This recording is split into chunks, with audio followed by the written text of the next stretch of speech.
দুধটাকে 2 ঘন্টা ধরে ফোটানো হয়েছে। দেন মা এখানে ভিনিগার অ্যাড করে দিয়েছে। দুধটা কেটে গেছে, কেটে দুধটা ছানা হয়ে গেছে।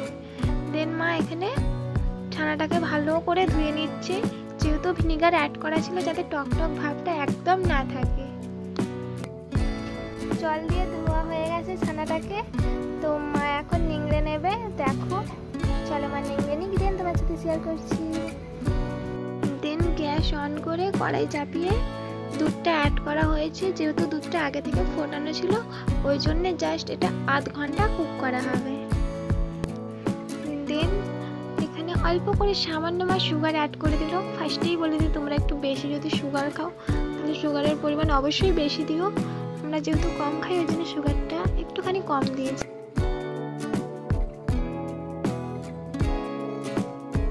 দেন মা এখানে ছানাগুলো অ্যাড করে দিল।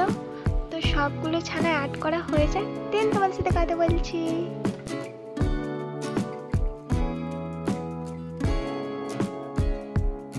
ছানা অ্যাড করা কমপ্লিট হয়ে গেছে। এটা জাস্ট 10 মিনিট কুক করবো। দেন তোমার সাথে কথা বলছি।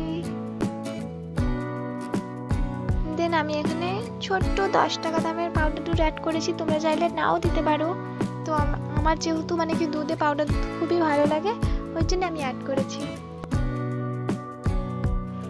দেন মা একটু হালকা করে খুন্তি দিয়ে নাড়িয়ে দিচ্ছে। চলো মায়ের নাড়ানো হয়ে যাক, দেন তোমার সাথে কথা বলছি।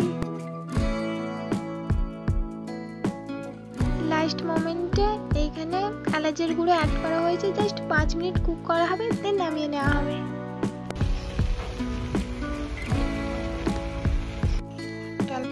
দেন মা নামানোর পর 10 মিনিট পর মা এখানে সার্ভ করছে। তোমরা আবার বাটি দেখে আবার ভয় পেয়ে যেও না। এটা কিসের দাগ?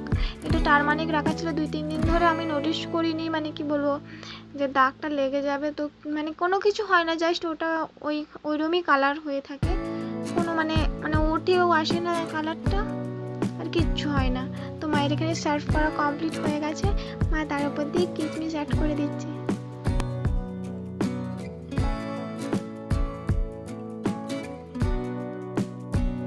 দেন মা অ্যাড করে দিচ্ছে জাফরান। মায়ের জাফরান অ্যাড করা কমপ্লিট হয়ে যায়। দেন তোমার সাথে কথা বলছি।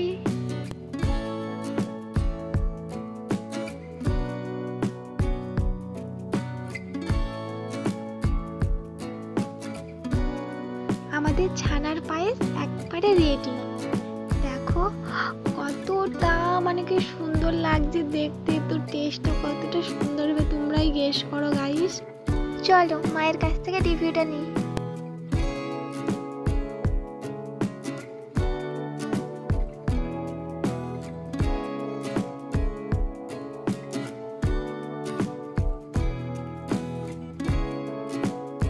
মায়ের রিভিউ দেখে তো তোমরা বুঝতেই পারছো যে কতটা ভালো হয়েছে। তোমরা অবশ্যই ট্রাই করো বাড়িতে। আমার এই রেসিপিটা তোমাদের কেমন লাগলো অবশ্যই জানিও। যদি ভালো লাগে definitely like, comment, share and subscribe করে দিও। আর ফেসবুক আর ইনস্টাগ্রাম থেকে দেখলে ফলো করতে ভুলো না। আর বাড়িতে ট্রাই করো। আর অবশ্যই আমাকে কমেন্টে এসে জানিও কেমন হয়েছে। বাই।